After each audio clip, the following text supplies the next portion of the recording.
Good Tuesday evening to everybody. Welcome to the Seth Joyner Show.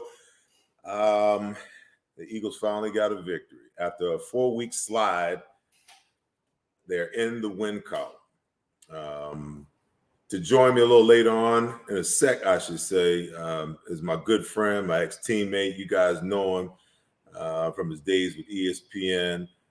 Mike Golic Sr. is going to join me. There's so much going on in the NFL.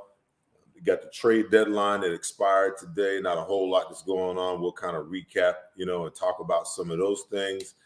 Along with, of course, we're going to break down our Eagles and what transpired. There's a lot of people that are just upset.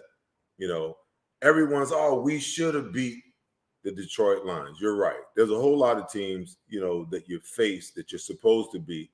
And then teams that, there's a 50-50 chance that you win, and you go into those games, you hope that you can enter those games and be competitive. And then you got those games against the teams that you probably shouldn't beat, yet and still you want to be competitive there. Listen, when a team has lost 4 games in a row, the most important thing is to figure out how you can win a game. And let me just say this. Yes, the Detroit Lions aren't a good football team. But let me tell you something. There's only 32 teams in the NFL. There's 1,696 players in the 53 active man roster in the NFL. Okay, you are the elite of the elite. And if a team chooses to have you on their team, then you are part of the best football players in the world at that time.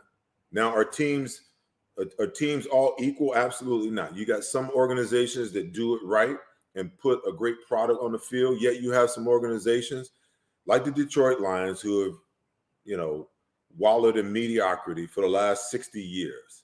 It is what it is. But anytime that you take the field, you're playing against elite level talent. So I don't want to hear anything about, the Eagles won, they won big 44-6, but it was the Detroit Lions. Who cares? Who cares? If you're an Eagles fan, you should just be thrilled that they finally got off the 4-game slide, and thrilled that they won a game, and thrilled that they came out in a dominant, offensively, defensively, and special teams wise, won a football game that they were supposed to win. Listen, you got to start somewhere. You got to start somewhere. They've looked horrible the last 4 weeks, and we finally get Nick Sirianni to come out and run the football. We finally get Jonathan Gannon, to apply some pressure and allow our cornerbacks and our slot corner to be a little more aggressive. And we're still not satisfied, okay? Let's revel in this W and then look forward to the LA Chargers coming up next week. Okay, so let's jump into today's show. You guys know him. I know him as number 90, one of my defensive tackles from back in the day. You guys know him as Mike Golic. Right now, he is a NFL and NCAA analyst. I'm going to allow him to come on and kind of tell you guys what he's doing, because not even I know what he's doing. My man. What's up, Seth? How you doing, man? Mike, how you doing, my man? I'm doing well. Listen, I just listened to what you said, and I could not agree more with what you just said. I mean, this is the NFL. You know what? I just was watching the college football ranking show, and NFL ain't ranking. You know what? There ain't no 13 people sitting in a committee going, well, the Eagles won, 44-6 or whatever it was, and they should have, and we don't give a who gives a damn. Man, it's the NFL. You win a game, you win a game. The only time it seems that people worry about that is when you're coming off a Super Bowl, like the Chiefs are, a win and then a loss, and you're not looking as good. You start maybe asking some questions. But other than that, man, you take a win and you move on. Listen, I get it, Mike, because sometimes you know as well as I do what the atmosphere is like here in Philadelphia. So we get it. This isn't the easiest place, in the league to play. But it is one of the greatest places to play. The expectations are always high, even in this season of knowing that this football team is pretty much in rebuild mode. But I don't get it. You and I understand how hard it is to win a game in the NFL, and you only get, 16 in our day, 16 now, 17 now. of these games to play, and a lot of things can transpire along the way. It is hard to win. Even when you're a good football team, it's hard to win. So these fans need to just relish the fact that this team has got to win, and they're hopefully getting closer to 500 now that they're at 3-5. And you know, the players, listen, obviously you put in that whole week of work. Listen, I remember our time in Philly. Hell, we would lose, and you know, that Wednesday or Thursday, I'd be at the grocery store with my wife Chris, and people would be like, "Why are you out?" So why am I out? You know, I'm living my life, man. You know, I'm getting ready for the next game. You know, and if it was a loss, and you get all the way till next Sunday before you can decide what I do again. And even in the win, people, man, you know, pull that curtain back. Listen. Especially for a player like me, you know, I was an average football player, even in a 44-6 to win. That next day, you know, football is the greatest team sport ever. Don't get me wrong. But you sit in that film, and when I get my ass ripped a few times, you know, by Buddy or by Dale Hop, you know, it's like I don't feel sometimes like we were in a 44-6 win. Now, in the grand scheme of things, that's what we were. And the bottom line is we got the team victory. And that's the only thing that matters as you move on to the next week. Nothing matters but the W's. Nothing. Well, Mike, listen, before we dive a little deeper into the Eagles and talk about what's going on here in Philadelphia, I want to, you know, talk about some of the things that's going on, you know, in the NFL. And also before we do that, I want you to, you know, let my guests know where you are, what you're doing, where they can find you. You know, it was really easy when I was doing, you know, the morning show. That was really right. Between that and doing some college games. That's where I was. But, you know, I kind of decided I'm going to jump back into a lot of things this year. So I'm doing a full slate of college games for the national radio game of the week for Learfield. And then I'm doing probably 8 to 10 NFL games on national radio. I just did the Cowboys at Minnesota on Sunday. I'll do 10 of those games for National Game of the Week for Westwood One. And then I'm doing 2 podcasts a week, one for college, one for NFL. And I'm doing a Monday morning show on NBC Peacock, 7 to 9 on TV with Mike Florio doing that. And that's about it. I think I might be doing one other thing, but I don't remember at this point. I mean, it's a year where I'm going to do a lot. And then next year I'm going to kind of pare it down to really what I want to do for a few more years before I walk away from this game. Wow. You said, I think that's about it. Could you possibly do anymore? Man, you know, I think, you know, because I kept bringing them up to my wife. She's like, oh yeah, sure. Go ahead. Go do that. Oh yeah, go on, do that. You know, so I don't know. Maybe she still likes it when I'm out of the house, I guess. Hey man, you know how those women are, man. They're like, hey, get back to work. Go exactly. earn some money. Yeah, she's like, you're too young to retire. You know, I don't need you around the house all the time. And people are always like, oh, Golic, you look good. You dropped weight and stuff. They said, what's the secret? I said, well, my wife thinks I'm worth more to her alive than dead, so she's feeding me well. You know, put me back to work. That's what's going on. Wow. All right, man. So let's jump in a little bit of NFL stuff, you know, beforehand into, you know, my viewers who are here strictly for the Eagles stuff. Hey, you're just going to have to bear with it. All right. So today, the most pressing thing is one Henry Ruggs finds himself in a world of trouble today after a DUI accident, which resulted in the death of a 22-year-old woman. Mike, when are these guys going to learn, man?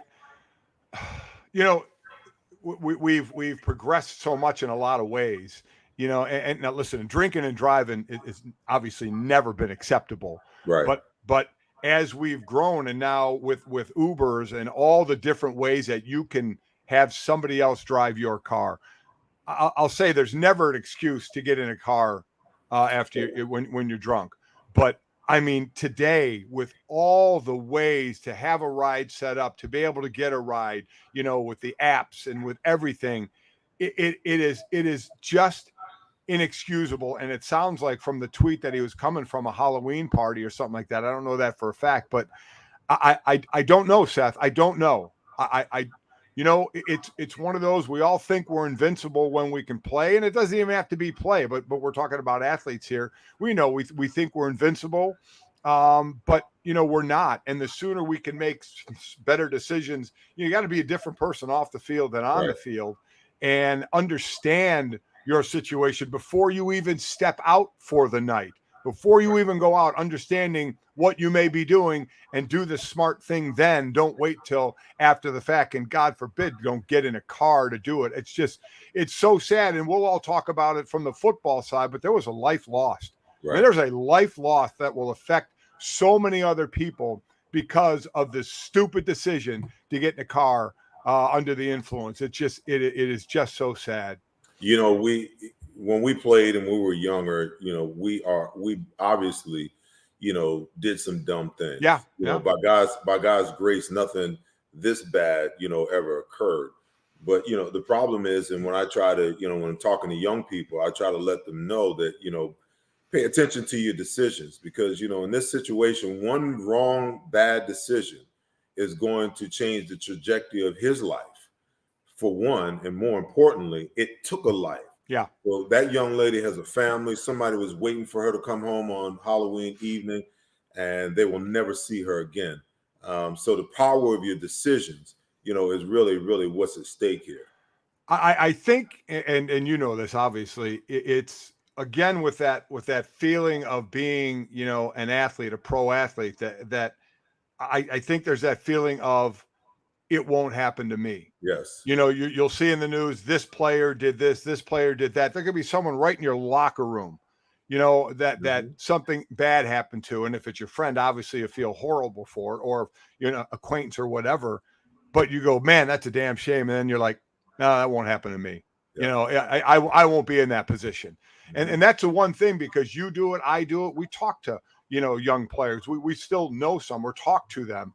But, you know, do they listen? We go back to when we were in college, 18 to 21, and then new to the NFL, 22, 23, 25, until you were in the league for a while. You know, was it just some former player, you know, just talking to you, and you're like, yeah, whatever, you know, and now we want these young players to take it to heart. We try to implore on them the decision-making and how it can affect you. And you just want them to listen. I mean, we're growing so much in so many areas of the pro athletes, of nutrition and strength and conditioning and taking care of your body. Why can't we grow there as well and understand? And some have, so without a doubt, some have, but understand, man, you can do all of that and take care of everything about you, man. Right. But that one major decision that you just kind of blow off, you know, can alter the rest of your life. And it's exactly what it's going to do here.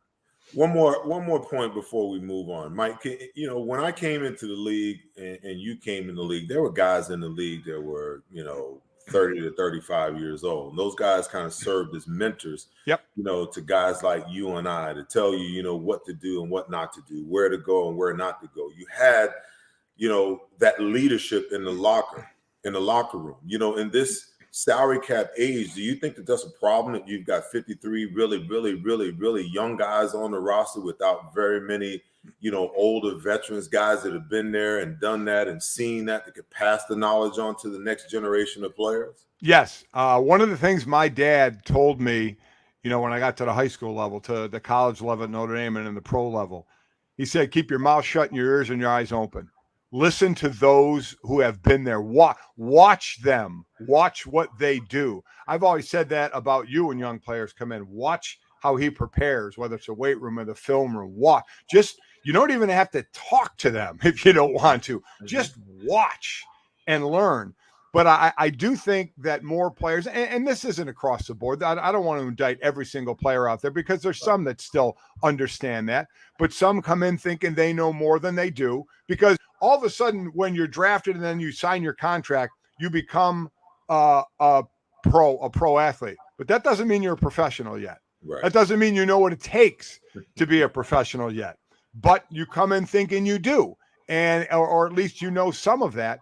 But you're right. I mean, I had a guy when I got drafted by the Houston Oilers in 1985 in the 10th round, and the nose tackle then, whose job I was trying to take, Mike Stendrud was his name, nicest guy in the world. I mean, he couldn't have been better to me in the film room, on the practice field. Do this. He saw a move that was working for me in practice. He said, keep doing that move and then learn a counter. That's what's going to carry you.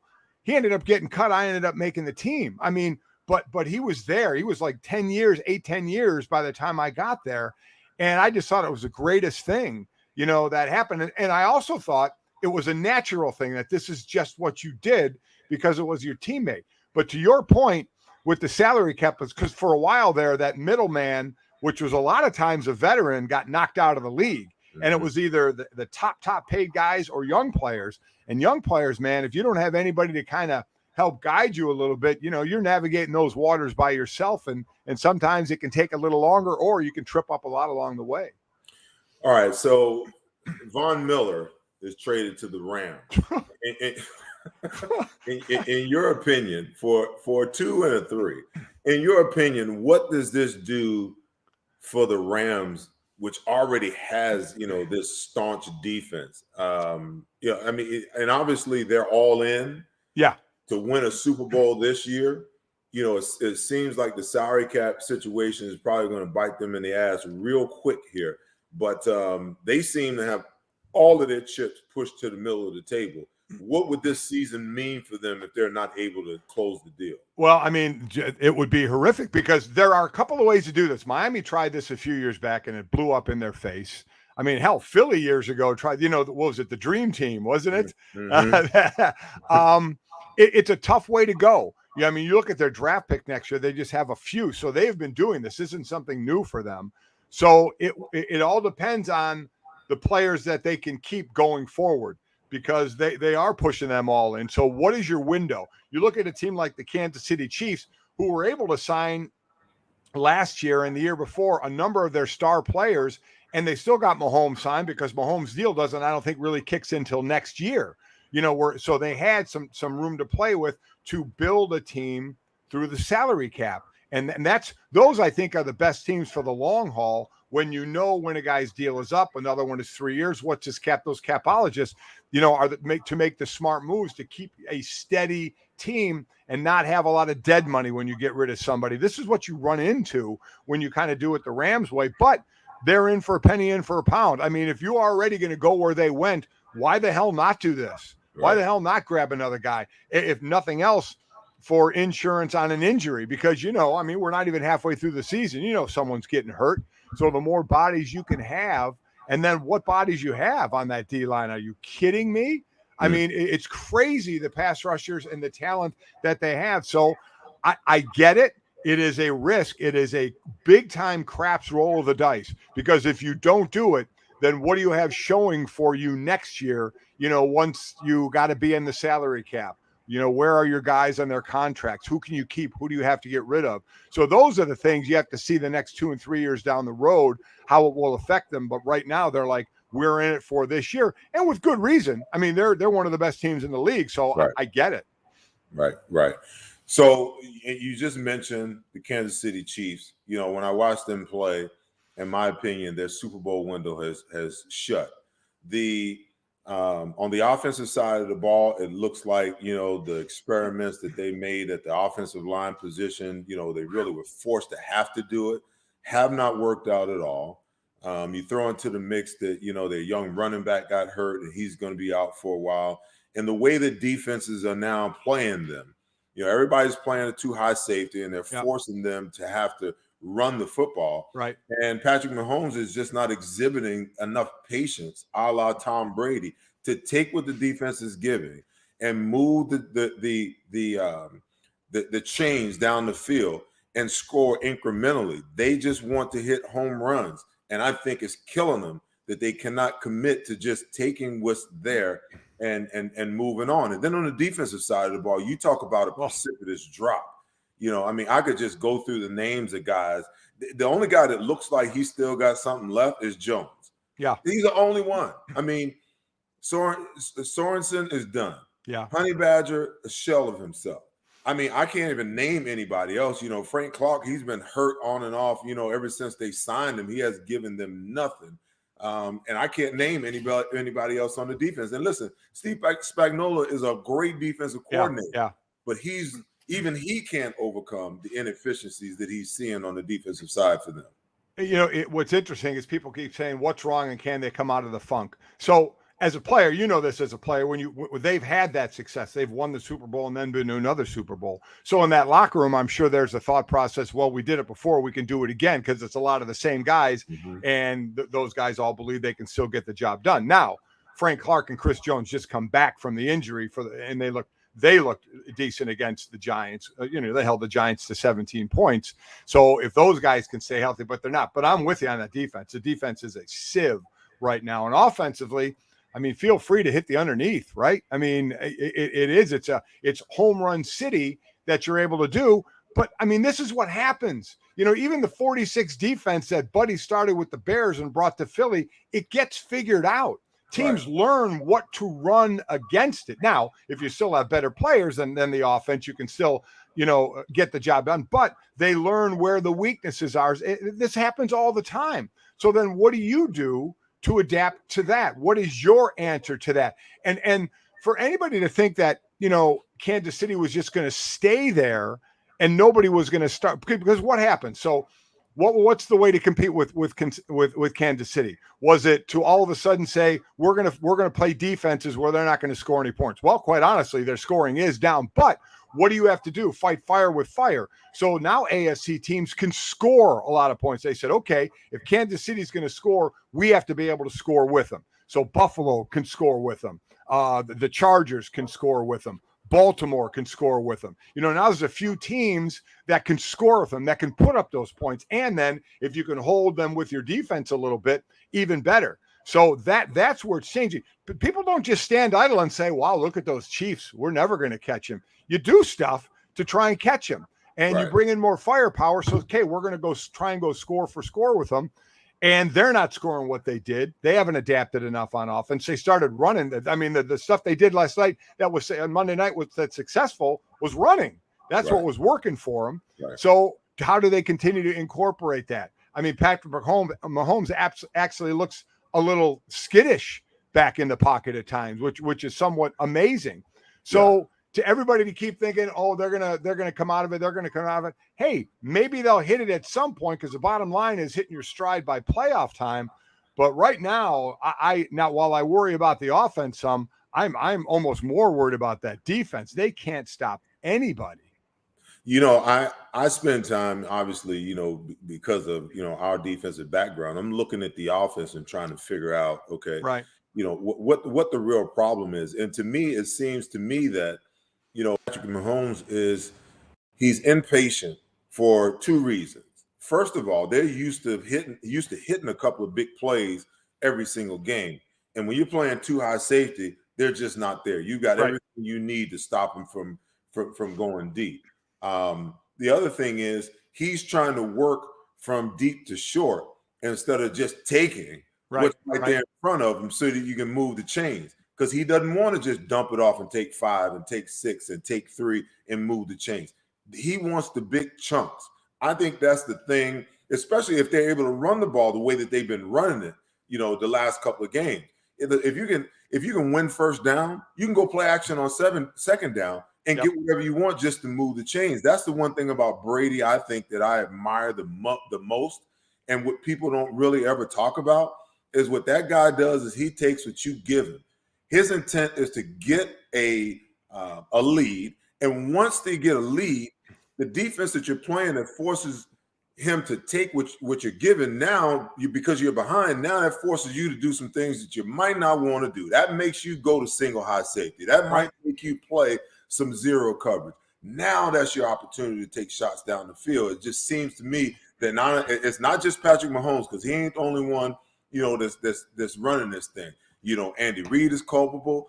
Eric Bieniemy is culpable for not being able to make this adjustment after 8 games.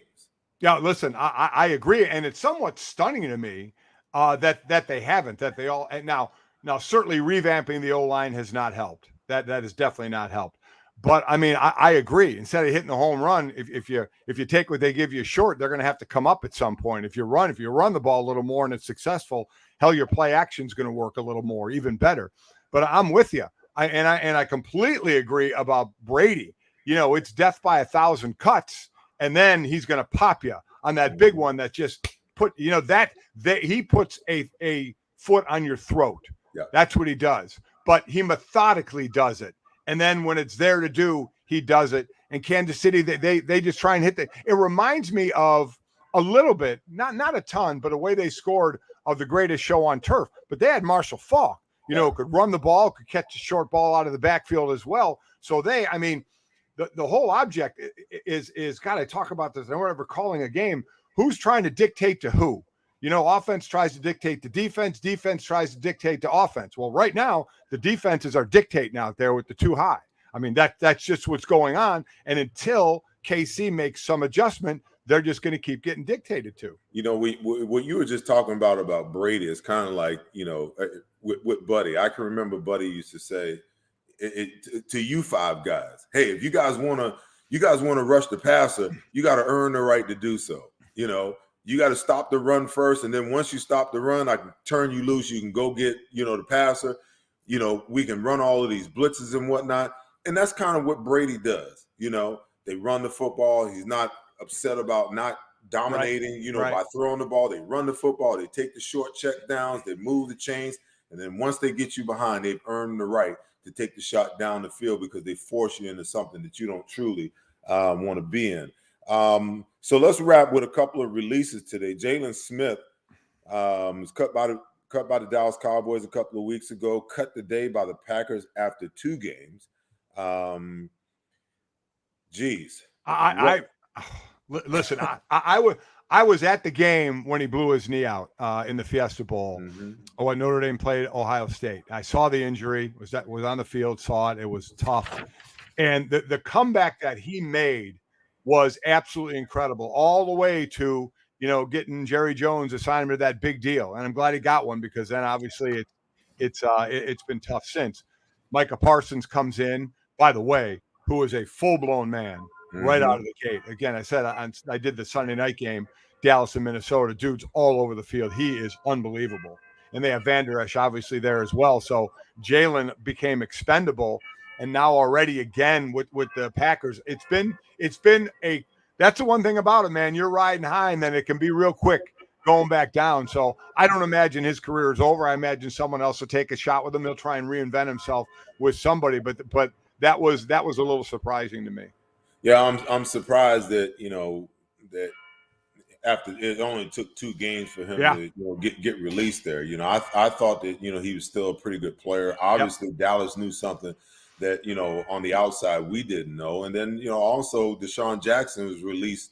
Came to a mutual agreement today. Often injured the last couple of years here, especially here in Philadelphia. But when he was getting playing time with the Rams, I mean, he still is able to stretch a defense and get it done. I can understand a team not wanting to trade for him, not wanting to give up, any kind of assets. But this kid's still got a lot of football in him if you use him the right way. Curious to see where he lands after being released. Yeah, I do as well, because I agree with you. I think he's got something left in him. And it was one of those, nobody was going to trade for him straight out, because they were like, well, we'll just wait till they release him. And then we'll grab him that way instead of having to give up assets for him. I thought the one interesting thing was a guy who didn't get moved was Odell Beckham. Odell Beckham Jr. And I say Jr. because did you see what his father did? Yeah, I did. His father made an 11-minute video and showing all the places where Odell was open and he didn't get the ball. And now listen, the guy's also been nicked up. He was nicked up hell with the Giants and certainly with the Browns. I still think he could be somewhat of a weapon, not certainly what his dad thinks at this point. I also did the game for Westwood One, the Browns and the Broncos a couple of Thursdays ago, and I saw 2 balls hit him square in the hands and he dropped them. And I heard people say, well, he's got a bad shoulder. And I was asked about that. I said, listen, a lot of people are hurt. If you are hurt and you choose to go on that field, then I don't want to hear a damn excuse. Right. If you're hurt and miss a tackle, you're going to try and say that the next day to Buddy, hey, Buddy, well, my shoulder's hurt. That's why I got run over there. I mean, you go on that field, you're at the expectation is you expect to be at 100%. So you expect to make the plays. So he's had some drops. He's had some nicks, but Cleveland did hang on to him, because I do think there are times when he still can be a weapon. I was wondering if he was going to get dealt or not. Interesting. All right. So I got a lot of my viewers that are going crazy. They want to hear about the Eagles. So let's jump over and talk about the Eagles. My goodness. This organization, is one of the teams this year, Mike, who has had the least amount of attempts but have the highest attempts per rush in the NFL. Yep. So this week they go in to play the Detroit Lions, and they run the ball 46 times, and they only throw it 16. I'm just like perplexed at what I just watched, because the fans, the media, and everybody else in Philadelphia has been just harping week after week after week, run the football. You got a young quarterback who's really, in essence, still a rookie. You're not helping him by throwing the ball, asking him. I mean, even still, Jalen Hurts accounts for 85% of the offense. Yep. That's a lot for a young player like that. But can you imagine 46 rushes in a game for 236 yards, 5.1 per carry, and 4 touchdowns? Now, that mode of operation is so outdated in the NFL. Yeah. So outdated, but us old heads, we're like, okay, that's fine, especially this one. I'm like, that's fine if you want to throw the ball. I get it, it's a passing league. But when you got a young quarterback, any quarterback for that matter, just as long as you're trying to establish a running game, just as long as you're trying to commit. I'm not saying you got to be 50-50 balance. I'm good with 65-35 or 60-40 pass to run. But you got to do something, and Nick Sirianni has been, resistant to, run the football. And all of a sudden, they don't just win. They win in a blowout. And the big question around Philadelphia now, will he do it again next week against the 31st ranked run defense in the LA Chargers? I have been, and I always am, somewhat amazed when a team, especially with a young quarterback, you put too much on his shoulders. I mean, he's also your leading rusher, as well as being, obviously the leading passer. It's a lot to put on a young quarterback when you still want to make sure this is going to be your quarterback. You're giving him a lot of responsibility. So I don't get it. I mean, the best way to freeze a D line and some linebackers is to run the ball. And again, it doesn't always have to be all the yards, the attempts as well, to know that you're going to do that and how that can help you in the play action. So I don't understand why they're not running the ball more, especially when it dictates you up against a team when you can run the ball. That has been a head scratcher to me. It's a head scratcher to me when they run Gainwell inside instead of outside. And Scott, I love, even though Scott's not this monstrous size guy, boy, he's a bowling ball between the tackles. So it's a little surprising to me that they do that. And I think from the overall picture, I just think it's putting more on Jalen Hurts than needs be.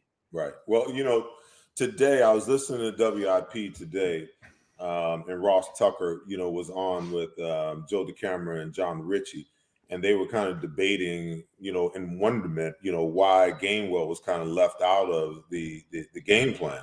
To your point, I watched him when Miles Sanders went down last week, and by the way, Miles Sanders got to be pissed as hell right now to sit back and see how few carries he got. And then the first game he gets hurt, they run the damn ball 46 times. I'm pretty sure he's got to be pretty damn pissed right now.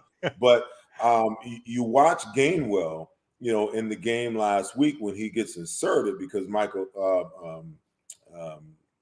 Sanders gets hurt. Yeah. And you could just tell that, they had him running these inside running plays. And I seen him run into like 2 or 3 offensive linemen. I'm like, he has no feel for where the hole is and where the hole should be.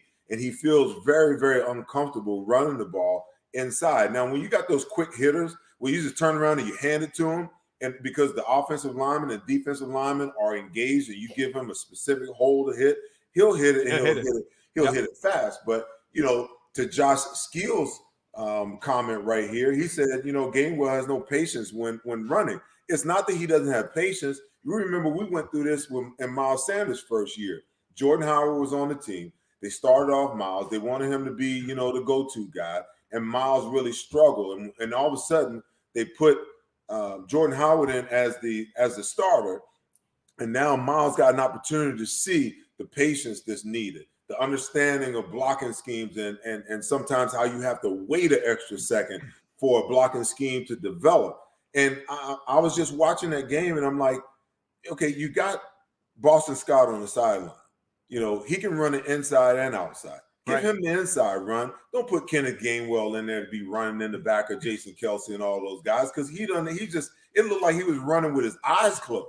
Yeah, no, listen, I agree. And then the one thing you also don't want to get caught, because I saw the same thing, but you also don't want to be game planned to say, okay, when Scott's in the game, well, it's going to be an inside run, Absolutely. And when Gainwell's in, it's going to be outside. So you would like them to be able to do both. And I'm with you on Gainwell. I mean, a little bit of patience, and it's not just don't look in front of you. You have to look beyond in front of you. You have to look beyond. Trust your linemen are blocking, look beyond and see where the next level is, and where not your hole is, but a lot of times where your hole is going to be. I hear so many running backs talking about it's kind of like playing pool. They're looking at their next shot. Well, this running back isn't looking where he's going. He's looking where he's going to go and seeing where it's all going to open up. And not every running back is blessed with that. And sometimes you need time to do that as well. So, let's see what the development factor can be.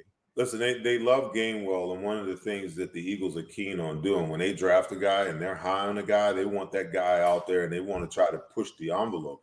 I have no problem with that. And I understand what you're saying from a game planning standpoint, because if I'm a defensive coordinator and I see, the only time you bring him in is to get the ball outside, I think there's so much more that they could do with both him and another back on the field at the same time. Right. I've been waiting to see some 20 personnel with 2 backs and 3 wide receivers in the game, where you take him and you motion him out of the backfield, where you take him and you line him up in the slot, because he has the ability to do all of those things. And now you get the defense's eyes looking at Kenneth Gainwell out there with a mismatch going on. You turn around, you hand the ball off to Jordan Howard or Boston Scott. There's so many different things that they can do, in my opinion, that they really don't take advantage of with some of these running backs that they got, because they are very, very, versatile. What you can do with a running back, Gainwell, I think Gainwell and Sanders probably have around the same amount of receptions as well. But as you mentioned, you can get matchup issues, man. When you slot out a running back, not only can you get a matchup issue, but you could get a read on what the defense is going to be. I mean, it's another reason you're putting formation the way you are. They're motioning the way you do. I mean, that's that. I know that. I'm saying this for people listening who probably all know that as well. Is you get a beat on what the defense zone, man. Who's got who, get the matchup you want. I always think back over linebacker. No disrespect to you linebackers, but man, I see a back on a linebacker, a back that's a versatile one. That's a matchup I want. I want that one in space. Yeah, you can disrespect them. Today, and it's not disrespectful to me, because I was taught the proper way to cover running backs. The way that they teach them now, it's an absolute mismatch. Listen, if I was covering these backs in the NFL today, I would bring the mentality that I brought to the game when I played. Buddy used to always say, hey, if you don't want to cover that guy, knock his ass on the ground. Right. These guys, they sit back and they wait. And I know that you can create picks and all those things by cutting X's split down or bringing guys in motion. And you create the 3-way mismatch and things that you want and the things that you need by formations. But 9 times out of 10, they'll line X up out wide with 3 receivers away, and they got the back offset. He's splitting the outside leg, of the left tackle. He's telling you he's coming out. Right. These guys, they just sit back and they wait. I would crowd the line of scrimmage where I can get my hands on him and affect him right now, not stand back and feather at 5 or 6 yards and give him a 2-way go when you know that he runs a 4.4 and you run a 4.6. It makes no sense to me. And why they're not being coached to do that is so way beyond me. Listen, I completely agree. I mean, it is about mismatches and how quickly you get the ball into the hand of a back like that, who a linebacker is giving him a 2-way. You're exactly right. You're done. Listen, that's why we're seeing so many of these damn bubble screens and everything now. It's like, get the ball out quick, let the athlete, beat the other athlete on the other side of the ball because we think your athletic ability is better. Do everything in space.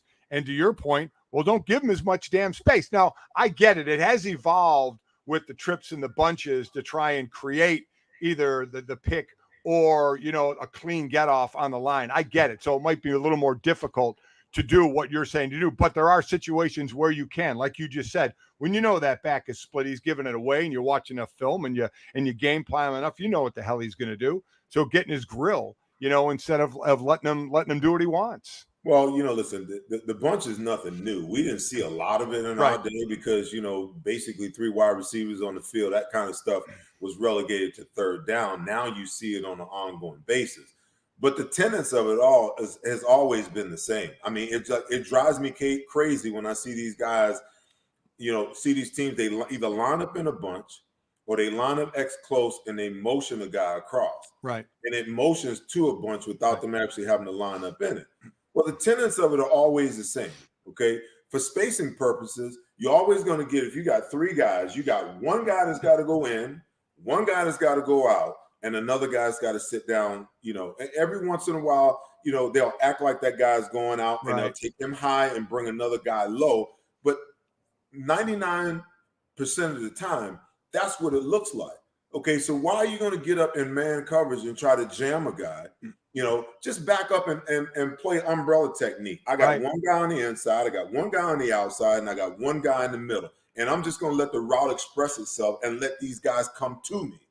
Okay, and if they come to me, and now I have a much better chance at stopping what they're doing than getting picked and trying to figure out, okay, that's my guy, that's your guy. You get to him the best that you can, and I'll get to my guy the best that I can. That's just dumb football. Well, it's really dumb football because you end up trying to run through trash. I mean, if you're going to do that, I mean, what an advantage for the offense. They're going to make you run through trash to try and stay with their guy. I couldn't agree more.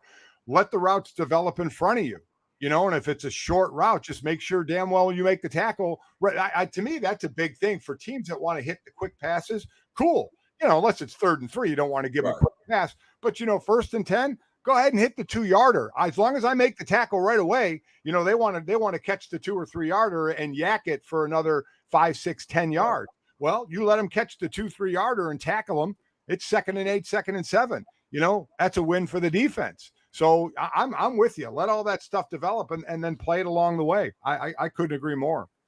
Let's chat about Jalen Hurts. He's under tremendous pressure here in Philadelphia because obviously the trade of Carson Wentz, him being drafted the year before last, the 53rd overall pick when they had just signed Wentz to a long-term deal.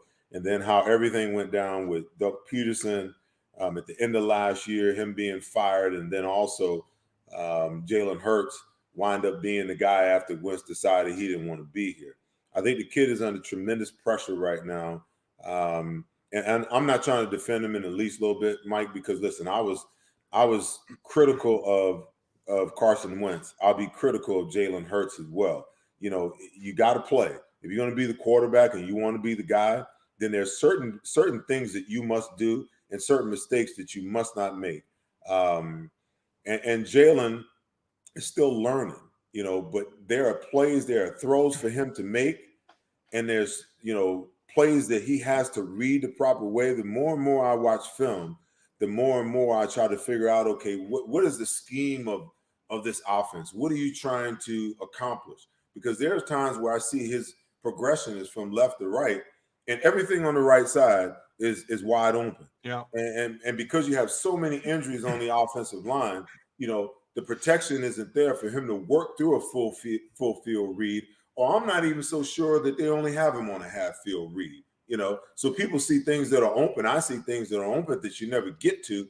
But I also believe that those plays that are there, those throws that are there, that he has to start to make those plays if he's going to be the guy. Because this is his year to prove that he's worthy of it. I don't get it. I don't understand. I don't understand his development. People talk about, oh, he's regressing. People talk about, where he is. And Mike, I look back at the year he went to Oklahoma. He almost left Alabama in abject disgrace. Right. And labeled as a quarterback that could not throw the ball. And Lincoln Riley did a miracle job on him in 1 year. If you go look at his numbers, they're absolutely ridiculous. Okay. So why is it that we can't get this kind of production out of this kid in Philadelphia right now? Is it him? Is it the scheme? Is it the plays that are being called? is it because, they line him up in shotgun 95% of the time? They were successful last week because they put him under center and they did some different things. They ran the ball, they went play action, they did some different things. But I'm just concerned that in this year of observation and evaluation of whether he can actually be the guy or not, that he may not realize, and the Eagles may move on next year without knowing potentially what he could really be, because he's being hamstrung by the system and the play calling, as well as his flaws as a quarterback and not being able to be as accurate as he needs to be. I see it as, and first, we know it's changed so much in the NFL. A quarterback used to come into the NFL and have to fit the NFL system. Now NFL teams are saying, okay, this guy has this kind of ability. How do we make that ability flourish in the NFL? So you're getting more college types plays in the NFL. Then to your point, I mean, what you just described, I mean, there's another team I think of right off the bat. I think of the Chicago Bears and Matt Nagy and Mitch Trubisky. It's like he came in. Now, again, he had only played like 13 games at North Carolina, but it never meshed. It never felt like you were using the talents between the play calling and what the quarterback can do. And that's kind of what I see here. Are they using his talents to the best of his ability? Is there enough? And I'm not there, so I don't know. But what's the conversation in the game plan to what Jalen likes, what he sees and what he likes, and saying, okay, take what he likes and let's incorporate it. Maybe they are. Again, I'm not there. I don't know. But I agree with you. All teams, you try and define what type of system you have with this quarterback. And I don't know what it is with Jalen. I'm with you. I don't know. And you watch it a lot closer with me. So I don't see it nearly as much as you, but it's still kind of a head scratcher. You're like, okay, what are you doing with him? What kind of quarterback is Jalen Hurts going to be? And I don't know that right now. And in this impatient NFL that we have now, you don't get a whole hell of a lot of time to show what you can do before they say, that's not working. We're going to move on. Mike, listen, I had a conversation with a very, very well respected coach just recently about Jalen Hurts and his offense, and he felt like, he said to me, he was like, I don't really know that this system is the right system for Jalen. He says, because in my opinion, he can run any system that they want, that they propose to him. But I think that when you line up and you're going to be in shotgun every single play and you're running RPOs, your running game can't be effective from RPO all the time because you're constantly reading. Right. The defenses have figured out, okay, if I keep my middle linebacker, off the ball and non-committed to stopping the dive and just crash my end every time, then I can scrape my linebacker and we can take care of that play right now. Right. Okay. I feel like the RPO piece should be an addendum to the real offense that you have. So every once in a while you get in it and you run it, okay? But it's not something that you live in because it's too easy, in my opinion, to defend.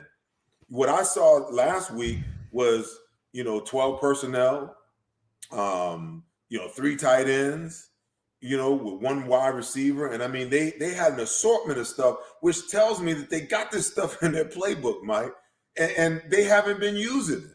So it just kind of drives me crazy that all of a sudden I can see that. And for all these weeks, we've been struggling offensively, and you haven't implemented it and you haven't used it. And you're trying to develop a young quarterback without giving him, a full gun to fight with. When I hear you say you're talking to a person who doesn't think that the system they're running fits Jalen, if that in fact has any truth to it, well, that's on the coaches then. I mean, you can, as I said, it used to be where the quarterback came in and it was, well, we don't care what the hell you did in college. This is our system. Learn our system. And now they're being a little more pliable and saying, okay, we still have a system, but that doesn't mean, there are borders, steel borders on this. It can evolve. So I think you have to do that. You can have your system, but man, you gotta do things to the strength of your quarterback. Right. You know, you can't put him in a bad situation and say, well, it's the system and he's just not doing what we want him to do.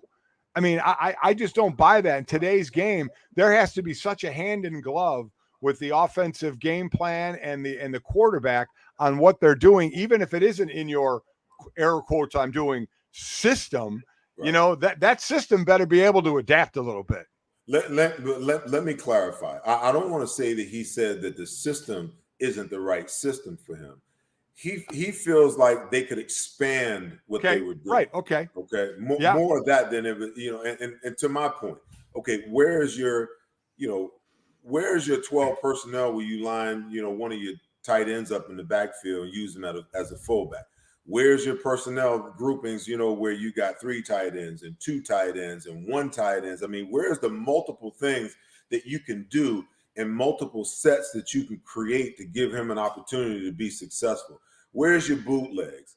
You know, where's, you know, your short sprints, you know, and your throwbacks? I mean, there's a myriad of things that they could do, but for the most part, everything they were running was from shotgun. I mean, I hear Nick Sirianni talk about, oh, you know, we ran play action 2 weeks ago, and I'm like, you don't play action out of shotgun. No. It's impossible. No. Whether you want to call it a play action or not, that's a read option or it's an RPO. Yeah.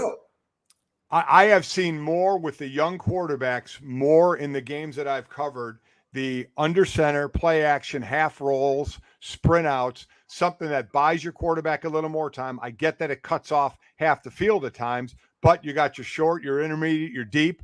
You got a quarterback that can make a decision right away. Like I said, I did the Cowboys game on Sunday night. Cooper Rush is in there. My God, they had that dude on the run early, and it was like, okay, play action, half roll. It's not there. Dude, he just took off and gained 5 yards. He's like, so, but at least he has that option. So, and there's only a couple options that you have, and you try and buy him a little bit of time by doing that. I've seen more of that with these young quarterbacks, and I think it's so smart to do. But you're right, you can't do it from shotgun. You got to get the hell under center and create it from that space. Agreed. Devonta Smith. A lot of expectation. I think the Eagles picked him at 10, either 9 or 10. They actually moved up, you know, to go get him. And, you know, he showed some flashes, but he had a couple of drops the last couple of weeks. I'm not so sure. Listen, I still believe that the kid is going to be a star once he finds his footing.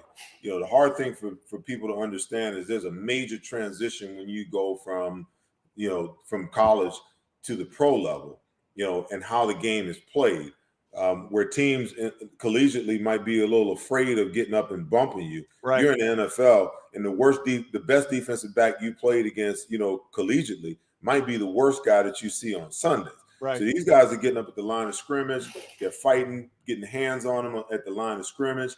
And there are some games, some routes, and some games, you know, where I see him and he looks like he's about ready to break out. And other games where he looks like he's still tentative and he's still trying to figure it all out. The Eagles are extremely young at the wide receiver position. You know, Jalen Reagor, who was their first rounder last year, he just got hurt last week. It looks like he's going to be down for a while. You know, the fastest guy they got is Quez Watkins. Yeah. He's been limited, but I think that he should have been playing a lot more. And then, you know, the first thing they did is they took Greg Ward and they put him back into the slot. You know, all of these things factor into, you know, how you look at Jalen Hurts, right, and his ability, you know, to continue to get better. But gosh, Mike, there's a lot of young players at the wide receiver position, and I'm just wondering, you know, how fast can those guys come along? Well, I mean, it is about how fast you can learn, and you come from a program for like a wide receiver, like from Ohio State. From Alabama, you see guys, you're right. I mean, they get to use their athletic ability, and you see a lot of plays they get hit on, they're wide ass open. I mean, you know, the windows are monstrous. Right. You know, all of a sudden, man, you're getting jammed at the line big time. And we know Devonta's not a big guy. It's different. So to me, now we've seen quarterbacks obviously break out. I mean, what what Chase is doing, what he and Burrow, what they did at Mhm. LSU, and now that what they're doing in Cincinnati, and CD Lamb. And Justin Jefferson is a stud from Minnesota. The first, second, third year guys. By the way, A.J. Brown's only in his third year, another stud. But there's a lot of great young players out there. What I'm waiting for because you mentioned all the things for Smith. And so to me, that first, and I'm already going to the offseason, that first offseason, how much do you – because you were great in college, you win the Heisman, you had your way, you were doing everything. Now it obviously doesn't come as easy at the next level. So what do you do? What do these young receivers do in that first offseason? How much do they self-scout? How much do they go back and look at what they did and say, okay, man, this was easier in college. I got to work on it now. And what I got to need to work on, I bust my hump and working on it. So to me, I don't think much is going to change the rest of this season. I think we are where we are. We know he was nicked up early in the year. And I think, you certainly can learn some just by being out there and getting reps and start to learn some things. But I don't think any major jump for him. And I do think he can be a great receiver. But I think that will come in, especially, like I said, what happens in that first off season. Who are you working with? When are you starting to work? What's the time you're putting in? Now that, again, you could be a pro, but how professional are you going to be? And listen, you're coming from Alabama, so you're basically coming from a professional place anyway. No doubt about it. So I think he'll have the right attitude to be able to do that and see him start to flourish going forward. Mike, as we wind down, I can't, we can't get away without, talking about Jonathan Gannon. He's been under a lot of stress here in Philadelphia. The Philadelphia fans and media, they're used to, a Buddy Ryan style aggressive defense, a Bud Carson style aggressive defense, and and a Jim Johnson aggressive style defense. God rest all three of their souls. He comes in, after the passivity of Jim Schwartz for a couple of years, and he said all the right things early on, but that interview that he had before the Raiders game with Jonathan Vilma said that, they feel like they want to put a dome over the defense. They don't want to give up anything big. They want to bend but don't break. But, you watch them all year bend and then break, until last week. And realistically, there's only been 2 games where they've been, aggressive. The Eagles ranked last in the NFL in blitzes and pressures. They also, those 2 games were the Panthers because they weren't worried about the wide receivers, and last week because Detroit didn't really have a wide receiver that they needed to be concerned about. Coming into this week against the Chargers, they've got, Williams and Allen. The question here in Philly is, will he remain as aggressive as he was last week? And, just for a second, espouse upon, the lack of aggressiveness in defenses today, and people's inability to actually create pressure. I am one of those that I am a firm, but maybe it's because most of the career was in Philly and playing with a Buddy and a Bud Carson, because when I went to Miami, we didn't do it as much with the pressure. I am just a firm believer in applying pressure. Again, that's what I said. Someone's dictating to someone. That's the way this game works. So if I'm on defense, I want to be dictating to that offense. I want to say, okay, you want to try this? Well, you're going to get hammered, in trying to do this. And you're not going to win every time, and you could expose people at times as well. But that's just the way I want to play. Now, you had some good pass rushing early on. I think Hargrave, he had 6 sacks, but I think he had 5 of them in like the first few games, right? I think he's had the last 3 where he hasn't had one. I believe. I'm not positive, but I know he's been pass rushing early really well. We certainly were fortunate enough to have. And when I say we, just because I was on the D line, it sure as hell wasn't me, but guys who could rush the 4, between Clyde and Pitts and Jerome and Reggie. But that didn't stop Buddy, from blitzing.